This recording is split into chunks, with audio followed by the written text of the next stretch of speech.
জুলুমের শিকার হয়ে কেউ মারা গেলে তার খুনিকে আল্লাহ তাআলা জাহান্নামে দিবেন। প্রশ্ন হলো, তাতে নিহত মাজলুম ব্যক্তির কি লাভ হলো? মাশাআল্লাহ, প্রয়োজনীয় প্রশ্ন। একজন মানুষকে খুন করলেন।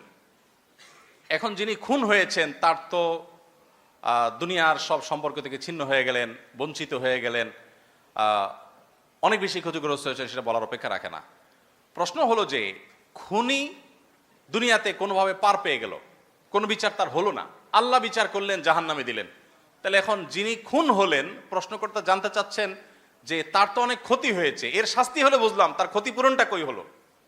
এই প্রশ্ন উত্তর হলো, দুনিয়াতে মানুষের অধিকার যখন মানুষ নষ্ট করে, সে অধিকার নষ্টের বিচার কিভাবে হবে এই প্রসঙ্গে নবী করিম সাল্লাল্লাহু আলাইহি ওয়াসাল্লাম একটা হাদিস রয়েছে। সেই হাদিসটি হলো, আল্লাহ রাব্বুল আলামিন কিয়ামতের ময়দানে মানুষকে যখন সমবেত করবেন, সবার বিচার করবেন, সেদিন কিছু মানুষ আছে যারা অনেক ভালো কাজ করেছে কিন্তু মানুষের অধিকার নষ্ট করেছে, কাউকে গালি দিয়েছে, কাউকে আঘাত করেছে, কারোর প্রতি অন্যায় আচরণ করেছে, কারোর কাছ থেকে ঘুষ আদায় করেছে, কাউকে খুন করেছে, নানাভাবে মানুষের হক নষ্ট করেছে। এই মানুষটা যিনি অনেক ভালো কাজ করে গেছে, অনেক মানুষ আছে দেখবেন আপনাদের সমাজেও, আমাদের সমাজেও, সব জায়গায় আছে দেখবেন যে একটা সময় খুন খারাপই করতো, বুড়া বয়সে হাজী সাহেব হয়ে গেছে, আছে না? এক সময় খুন খারাপই করছে প্রচুর, এরপরে কি হয়ে গেছে?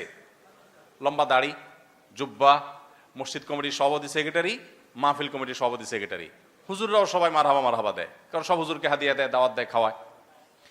এরকম যারা আছেন, নবী সাল্লাল্লাহু আলাইহি ওয়াসাল্লাম তাদের সম্পর্কে বলেছেন, তোমরা কি জানো আতাদরুনা মাইল মুফসিদ, সবচেয়ে বেশি ভিখারি, সবচেয়ে বেশি অসহায় হতদরিদ্রকে? সাহাবীরা বললেন, ইয়া রাসূলুল্লাহ, আমরা তো জানি যার টাকা পয়সা নাই সে হতদরিদ্র। নবীজি বলেছেন, আরে না, সে তো হতদরিদ্র বটে, আমি তাকে মিন করিনি। এই লোকের আজকে টাকা পয়সা নেই, আরেকদিন আসবে, আজকে নাই কালকে হবে। কিন্তু সবচেয়ে বেশি হতদরিদ্র হবে সেই ব্যক্তি, যে ব্যক্তির কিয়ামতের ময়দানে অনেক আমল নিয়ে আসবে, সে মোচেতে তাও দিয়ে যাবে, জান্নাতে যাবে, এই আশা নিয়ে আসবে, কিন্তু সে ওই যে কাউকে মেরেছে, কাউকে আঘাত করেছে, তার সেই কাজের কারণে, সে অপরাধের কারণে যার হক নষ্ট করেছে তার আমল নামাকে সব ট্রান্সফার করে দেওয়া হবে যার হক নষ্ট করেছে তাকে। এভাবে সব ট্রান্সফার করে ওই ব্যক্তিকে দায়মুক্ত করা হবে, তাহলে পাওনাদার তার হক পেয়ে যাবে। এই হাদিসের আলোকে বোঝা যায়, কেউ যদি কারোর দ্বারা ক্ষতিগ্রস্ত হন, কিয়ামতের ময়দানে ওই ক্ষতি করা ব্যক্তিকে শুধু জাহান্নামে দেওয়া হবে তা নয়, তার বিশেষ করে আর্থিক এবং শারীরিক যদি কোনো ক্ষতি হয়ে থাকে, তাহলে তার সওয়াব থেকে যাই করেছে, যত খারাপ মানুষই হোক, এজ এ মুসলিম তার তো ভালো কাজ ছিল কিছু, সে ভালো কাজের সওয়াব ওই ব্যক্তিকে দেওয়া হবে। যদি তার ভালো কাজ না থাকে, তাহলে যে খুন হয়েছে বা যার অধিকার বলুণ্ঠিত হয়েছে, তার পাপের বোঝা এর মাথায় দেওয়া হবে। এভাবে আল্লাহ রাব্বুল আলামিন বিচার করবেন। সবচেয়ে বড় কথা হলো, আল্লাহ তাআলা আহকামুল হাকিমিন, তিনি কিভাবে ন্যায় বিচার করবেন তিনি ভালো জানেন। আমরা অনেকে নিজেদের যে মিটার, এটা দিয়ে মেপে আল্লাহ তাআলার ব্যাপারটাকে আমরা বোঝার চেষ্টা করি। যেমন একটা কমন প্রশ্ন আমার কাছে আসে, ভাই, একটা লোক কিয়ামতের আগের দিন মারা গেল, সে কবরে 24 ঘন্টা ছিল, সে পাপিষ্ট অপরাধী, তাহলে 24 ঘন্টা সে কবরে শাস্তি পাইল। আরেকজন 1000 বছর আগে মারা গেছে, সে 1000 বছর ধরে কবরে শাস্তি পাচ্ছে, তাহলে দুজনের প্রতি সমান শাস্তি কিভাবে হইলো? বৈষম্য হলো না? এটা অনেকে প্রশ্ন করেন।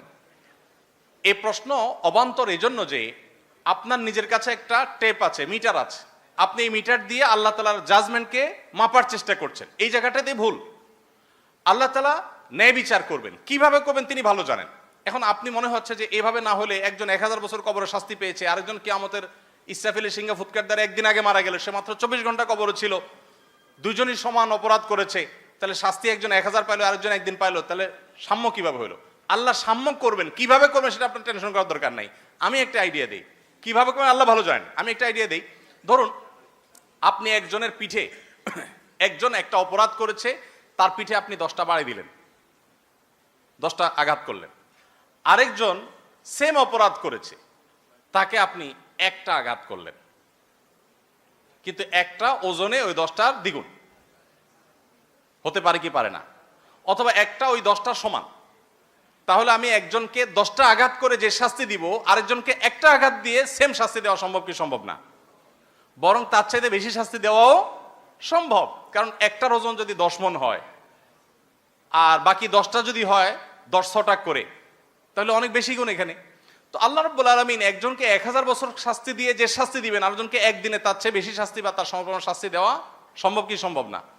এখন আল্লাহর ইস্যুটাকে আমরা আমাদের মতো করে ঠিক করে দিই যে আল্লাহ কিভাবে কি করবেন। অতএব দুনিয়াতে কেউ যদি জুলুমের শিকার হয়, আখিরাতে আল্লাহ রাব্বুল আলামিন সেই জুলুমের বিচার অবশ্যই করবেন। কিভাবে করবেন সেটা আল্লাহ তাআলা সবচাইতে ভালো জানেন।